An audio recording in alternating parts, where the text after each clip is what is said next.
So this is Darci's Corner. It's April 22nd, 2022, still a pandemic. I'm making several different recordings, so whether this becomes A or B or C or something, I don't know. But I recorded one earlier talking about how I wish things had been different when I was little, when I was 10. Now that I'm an adult, why don't I just put it away again? Why don't I just suppress it some more?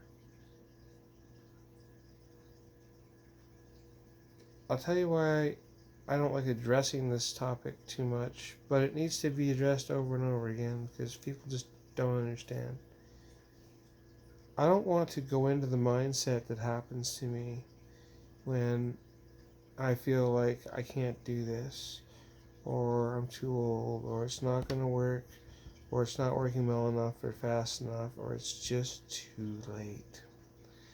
Because in the past, when those thought processes have been triggered in me and they just it's like sometimes it's an avalanche is dumped on your head and you were just buried in doubt and anger and frustration, and it's just the worst feeling you'll ever have in your entire life.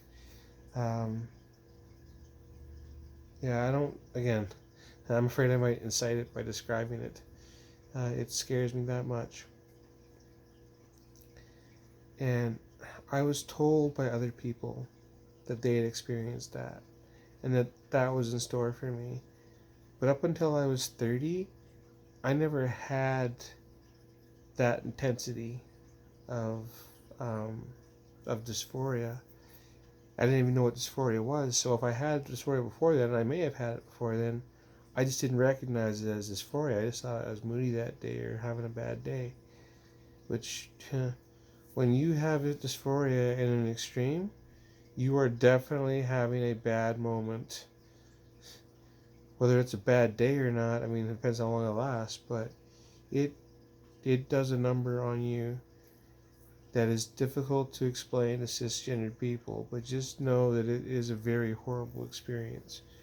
Um, and I'm scared of that experience, and for good reason.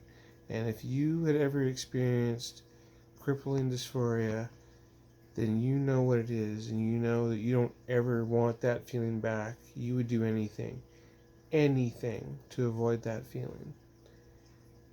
Suicide is preferable in those moments, and it's not it's not a wonder to those of us in the community who have experienced crippling dysphoria that so many of us take our lives because we're unable to achieve oneness with our gender. Um, and I say oneness because there's a wide variety pack of trans people, and some of them want androgyny. Some of them, I don't want androgyny. I don't want you to look at me and see just a they or an it. Um, I've been called both of those things, and I understand it. And they is fine. I'm not real fond of it, uh, but still, it's not inaccurate. Um, but gender neutral sometimes is me. That's why I go by she, they pronouns. I do not like my masculine pronoun at all. Um, I despise it. Even though the man in me still steps up from time to time. Even though the man in me is still there and it's a part of my personality that I will never fully shake. And I never want to fully shake either. There are aspects of being him that I enjoy or that I need, that I rely on in my life. So I don't mind that I'm have masculinity in me, but I do mind that it shows and I can't turn it off. I can't hide it. I can't put that on the back burner. Like for the longest time, my feminine was hidden in the back and nobody could see it. Now some people can see it, but not enough. I so desire to be on the other side of this thing. I desire to be feminine enough that nobody mistakes me for a man ever. That's my desire. It is so almost impossible for me at this stage because my habits and patterns are all male habits and patterns that I've gotten from my environment, from the other men around me who we gravitate towards our environments. We mimic them, we repeat them in our day-to-day lives. You'll have habits that you got from your friends. They'll have habits they got from you. And generally speaking, your friends are the same gender as you. Most of my friends, up until recently, were men. Not that I wasn't friendly with the women, but as part of the church, they separate you. Men go over here, women go over there. You can say hi, but if you're a dude, you don't hang out with the chicks. And if you're a chick, you don't hang out with the dudes. That's the way they do that. And I don't agree with that, but that's how they do it. So I'm always around masculine environments, and my feminine counterparts are always around feminine environments, regardless of how they identify as gender. So if I'm just picking up on the habits of those around me and those influences, that's what I'm going to have. Now I've stopped doing that, but I've only stopped doing that for 3 years. Well, there's 20 years of conditioning in there. So I don't walk right. My speech patterns aren't right. My voice inclination is not right. It's very monotone, even though I try to raise it up. And women, generally speaking, don't speak in monotone. They have a different cadence to the way they speak. And I can't even imitate it. But I wouldn't have to.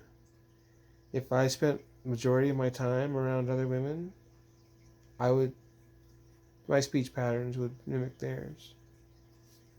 That's the way we become who we become. But I was denied that environment for 20 years. Well, longer really, if you go back to age 10, right? 30 years. When you're a little kid, at least when I was a little kid, you were always around women because at the time that was women's work, was looking after children. So my caretaker was always a chick, almost always. Most of my teachers are women. You're in a very heavily feminized environment most of the time. I used to sit wrong. I remember that. I was mocked for that in school, sitting wrong. But I was mocked for breathing wrong in school. It didn't matter what I did. But I remember thinking, well, why do I sit that way? Oh, I've seen Mom sit that way 1,000,000 times. That's why I was sitting that way reading a book. Anyway, we become what we're around. And we mimic their patterns. And so that's why my patterns are wrong right now. Even though I'm looking more feminine and I'm acting all of me, right now I'm a man's version of a woman. And that's not what I want to be. It is so hard to fix this in your 40s. If I could have done this in my teens, if I would have known what this was in my 20s and acted on it. I didn't know what it was in my 20s. There's no way I could have expressed this back in the 90s and had a wholesome environment. No, wouldn't have happened.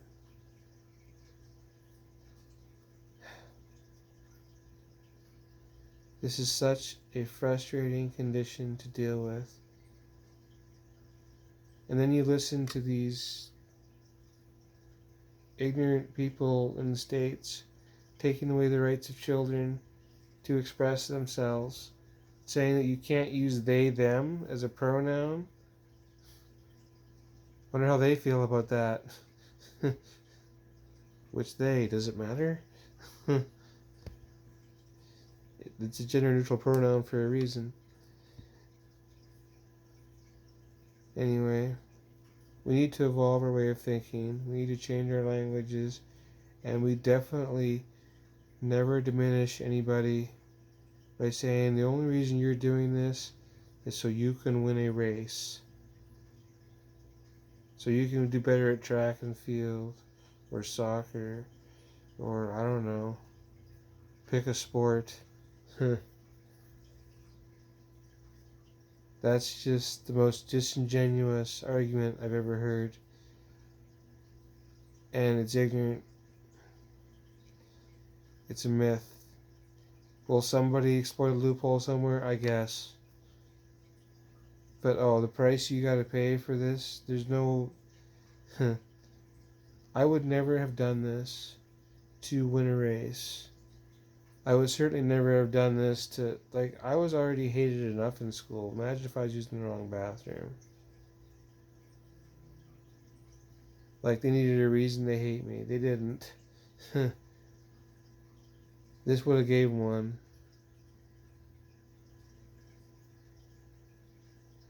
It's just,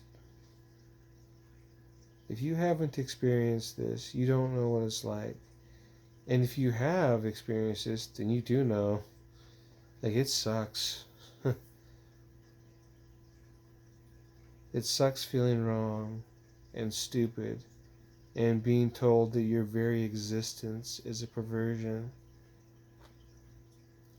It's not true, by the way. There's nothing perverted about your existence. And if you happen to have a sex drive and you happen to be transgender, well, guess what? Cisgender people have sex drives too. So that just makes you like everybody else. There's nothing wrong with that. Like, the fact that this gets reduced to that all the time is such a BS argument. I'm trying to keep this talk PG because I don't know if kids are going to see it or not, but they might. And this needs to be told to people. This is not about sports. This is not about excelling at any particular occupation. This is a hindrance to almost every occupation we are involved in. That includes the athletics. Anything that makes you stand out in a negative way is not your friend.